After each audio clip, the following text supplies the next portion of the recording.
Welcome to Marjorie Warren. Marjorie Warren is a dementia-friendly environment. What's really important when people get out of the lift, whether they be patients, carers, relatives or staff, that they feel that this place is special and their loved one will be well looked after. Orientation and signage is key. People can become very frustrated and angry if they're not shown exactly where they need to go. The other thing to look out for is the flooring. The flooring is non-slip to reduce the risk of falls, but also importantly, people with dementia and other causes of confusion may actually mistake the shiny, typical hospital flooring for water and refuse to cross. So we created this wood effect, homely surface, and it does make quite a difference. It also lightens up the whole ward environment. But we also included artwork, stimulation, trigger for memory.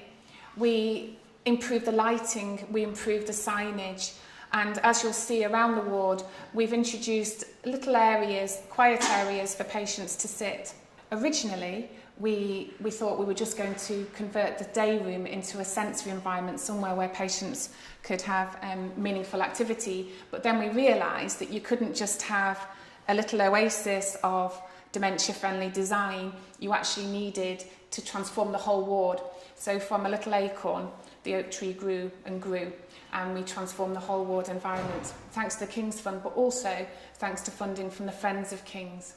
This is the nurses' station, and before the transformation, this area was very clinical, it was very cluttered, and it wasn't particularly patient-friendly. What we've done, though, is made the nurses' station a working environment, but much more patient-friendly. If a patient doesn't need to see something clinical, hide it away. And what we've done is created a recess for the crash trolley. Very simple, but very effective. What's also important is that we need to promote hydration. And what we also know is that patients with dementia may misidentify receptacles. There's evidence to suggest that coloured crockery will help to promote independence, but also promote hydration. And one of the sisters on Marjorie Warren pioneered a project on this ward that was very successful. It's little things that also make the difference. For example, day-night clocks. Here you've got colour change lighting to help with mood, and you've got an area where patients can sit together, or relatives, or a member of staff. We've also provided atomizers that emit lavender, and lavender is known to calm agitation. What we've also done with the atomizers is use different essential oils for orientation. So at Christmas, for example, we might use mulled spices to trigger memory for patients, and again, give them a sense of being at home rather than in a clinical environment. Some of the environmental changes that we've introduced are orientation to the bays. So what we've got is a feature wall and a very clearly defined space for patients, with the number of their bed clearly identified above their heads, and some artwork. Often people with dementia have problems with spatial awareness, and they can't always identify what space they're in. So it's important that you have clearly identifiable spaces for them. Patients with more advanced dementia may not have the concentration span to sit in Rosa's day room and watch a DVD or listen to music. So what we've created is a tactile surface that people can enjoy when they're on the move. What we've also ensured is adequate lighting. It's not rocket science, but actually making sure that a space is adequately lit is really important. And also, again, that signage is appropriate, not just for people with dementia, but also patients with visual impairment. So that you have to bear that in mind if you're considering any adaptations in your own ward environment.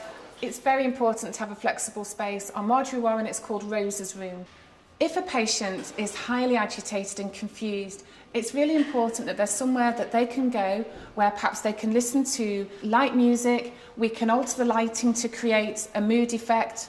We can perhaps put the atomizer on that's emitting lavender.